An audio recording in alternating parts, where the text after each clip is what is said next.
పిఠాపురంలో జనసేనాని చేసినటువంటి వ్యాఖ్యలపై ప్రకాష్ రాజ్ కామెంట్స్ చేయడం జరిగింది. ట్విట్టర్ వేదికగా మీ హిందీ భాషను మా మీద రుద్దకండి అని చెప్పడం, ఇంకో భాషను ద్వేషించడం కాదు, స్వాభిమానంతో మా మాతృభాషను మా తల్లిని కాపాడుకోవడం అని పవన్ కళ్యాణ్కు ఎవరన్నా చెప్పండి.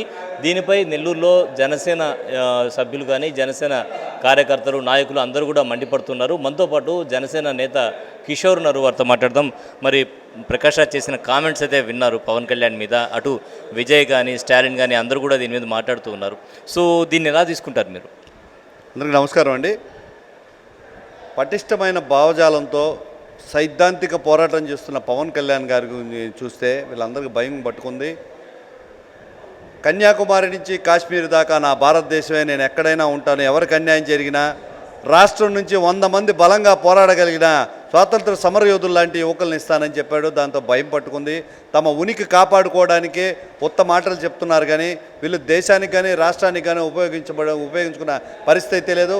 పవన్ కళ్యాణ్ గారు వ్యక్తిగతంగా కానీ రాజకీయంగా కానీ ఎంతోమందికి లబ్ధి చేయడమే కాకుండా ఎవరికి వారు మా వర్గానికి న్యాయం చేయగలిగే దేవుడు పవన్ కళ్యాణ్ గారని చెప్పుకునే పరిస్థితి ఉంది.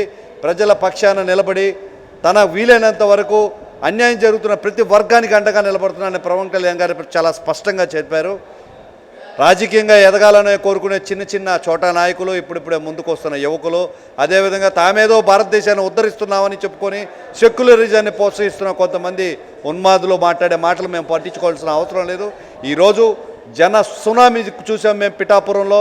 దేశవ్యాప్తంగా జనసేన ఆవిర్భావ దినోత్సవమా మరేదైనా విశిష్టమైన ఉత్సవమా అనేది అర్థం కాకుండా జరిగింది. హోలీ రోజున రకరకాల మనుషులు రకరకాల ప్రాంతాల నుంచి, మా రాష్ట్రం నుంచే కాదు దేశవ్యాప్తంగా కర్ణాటక నుంచి ఉత్తరప్రదేశ్ నుంచి వచ్చి ఎవరికి వారు ఆ భావాన్ని ఆ భాషని ఉచ్చరించినప్పుడు పవన్ కళ్యాణ్ గారికి మేము అభినందనలు తెలియజేయడం, వాళ్ళు విషెస్ చేయడం మేము చూసాము.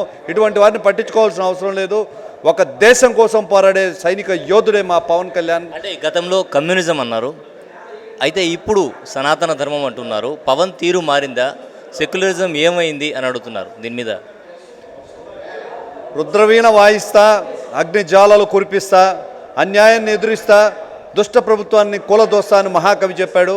దానికి అనుగుణంగానే మన పవన్ కళ్యాణ్ గారు చెప్పారు. ప్రతి ఒక్కరిలో మంచి ఉంది, కమ్యూనిస్టులో ఉన్న మంచిని హైందవత్వంలో ఉన్న మంచిని ముందుకు తీసుకెళ్దాం స్పష్టంగా చెప్పారు. దీన్ని వక్రీకరించాల్సిన అవసరం లేదు. తిరుపతి లడ్డు ఏదైతే జరిగిందో ఆ అన్యాయంలో పట్టుబడ్డ వాళ్ళు హిందువుల్ని కాపాడుకోవాలని చూస్తున్నాను, కానీ మరెవరిని దూషించడం లేదు స్పష్టంగా పవన్ కళ్యాణ్ గారు చెప్పారు. కాశ్మీర్ నుంచి కన్యాకుమారి దాకా కూడా హిందుత్వమే, భారతదేశమే, మన అందరినీ సెక్యులరిజం, మన దేశంలో ప్రతి ఒక్క మతాన్ని కులాన్ని గౌరవిస్తున్నాం. వారి వారి కులాలని వారి వారి మతాల్ని గౌరవించే విధంగా ముందుకు వెళ్తామని చెప్తున్నారు, కానీ ఎవరిని ఉద్దేశించి పవన్ కళ్యాణ్ గారు ముందుకు పోవడం లేదు. ఈ విషయం దేశవ్యాప్తంగా అందరూ ఒప్పుకున్న విషయం. కొంతమంది ఉన్మాదులు మాత్రం ఇట్లా వ్యవహరిస్తున్నారు. రానున్న రోజుల్లో మీరు మరింత స్పష్టంగా తెలుసుకుంటారని కూడా తెలియజేస్తున్నారు. అదే గతంలో జనసేనాని, ఇప్పుడు భజన సేనాని అనే ట్వీట్ కూడా చేయడం జరిగింది ప్రకాష్ రాజు.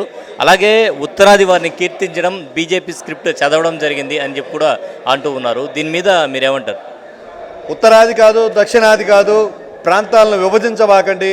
మనంతా భారతదేశం అభివృద్ధి కోసం, దేశ గౌరవాన్ని నిలబెట్టే దానికోసం పనిచేయాలని చెప్పి మన పవన్ కళ్యాణ్ గారు వ్యాఖ్యానించారు.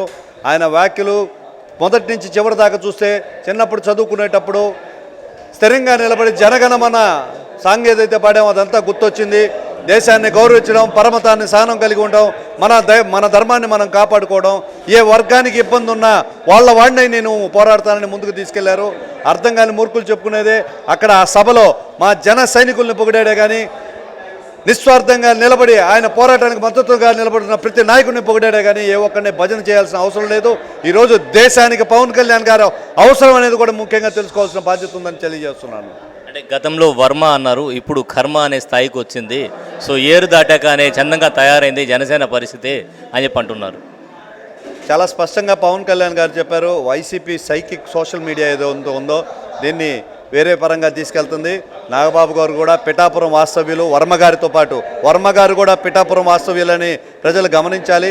పిఠాపురం నాయకులు, ప్రజలు, అదేవిధంగా పవన్ కళ్యాణ్ గారు మాత్రమే విజయానికి తార్కాణం అని చెప్పారు. ఇది చాలా స్పష్టంగా ఉంది. వర్మ గారికి జనసేన పార్టీ తరఫున ఆకాశం అంత ఎత్తులో వాళ్ళని గౌరవిస్తున్నాం. అదేవిధంగా వాళ్ళకు వచ్చే నామినేటెడ్ పదవులు కానీ మరే ఇతర పదవులకు కానీ జనసేన పార్టీ పవన్ కళ్యాణ్ గారు కానీ దానికి బాధ్యులు కాదని మరొకసారి తెలియజేస్తున్నాను.